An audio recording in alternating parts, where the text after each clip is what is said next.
Hi friends, ഒരു neck എങ്ങനെ ക്യാൻവാസിൽ കട്ട് ചെയ്യാമെന്ന് നമുക്ക് നോക്കാം.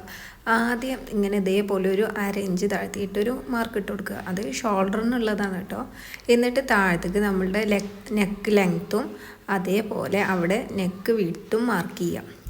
ഈ കസ്റ്റമർ വി നെക്ക് ചെയ്യാനാണ് പറഞ്ഞിട്ടുണ്ടായിരുന്നത്, അതുകൊണ്ട് തന്നെ ഞാൻ വി നെക്കിലാണ് കാണിച്ചു തരുന്നത്. അതേപോലെ മാർക്ക് ചെയ്യുക, വീഡിയോയിൽ കാണുന്ന പോലെ. എന്നിട്ട് അതേ ലൈനിൽ കട്ട് ചെയ്യും ചെയ്യുക. ഉൾഭാഗം കട്ട് ചെയ്യുമ്പോൾ ശ്രദ്ധിക്കണം, ആ കോർണറിൽ തട്ടാതെ അപ്പുറത്തേക്ക് തട്ടരുത്. അതേ രീതിയിലായിരിക്കണം കട്ട് ചെയ്യാൻ. ഈ വീഡിയോയിൽ കാണുന്ന ഈ നെക്കിൻ്റെ ഉള്ളിലത്തെ വീയാണ് നമ്മളുടെ കഴുത്തിൻ്റെ അളവ് ഉണ്ടായിരിക്കുക. ഈ ക്യാൻവാസിൻ്റെ ഒരു ഭാഗം ഒരു ഗ്ലേസിങ് പോലെ ആയിരിക്കും, അതാണ് തുണിയിലോട്ട് നമ്മൾ ഒട്ടിച്ചു കൊടുക്കേണ്ടത്. എന്നിട്ട് ഇതേപോലെ അയൺ ചെയ്തിട്ടുണ്ടെങ്കിൽ അത് തുണിയിൽ നന്നായി ഒട്ടും. 1/2 ഇഞ്ച് വിട്ടിട്ട് 3 ഭാഗം ഒന്ന് കട്ട് ചെയ്ത് കൊടുക്കുക. ഇതുപോലത്തെ വീഡിയോസ് നിങ്ങൾക്ക് കാണണമെങ്കിൽ എൻ്റെ ചാനലൊന്ന് സബ്സ്ക്രൈബ് ചെയ്യണേ. വീഡിയോ യൂസ്ഫുൾ ആണെങ്കിൽ ലൈക്ക് ചെയ്യാൻ മറക്കല്ലേ.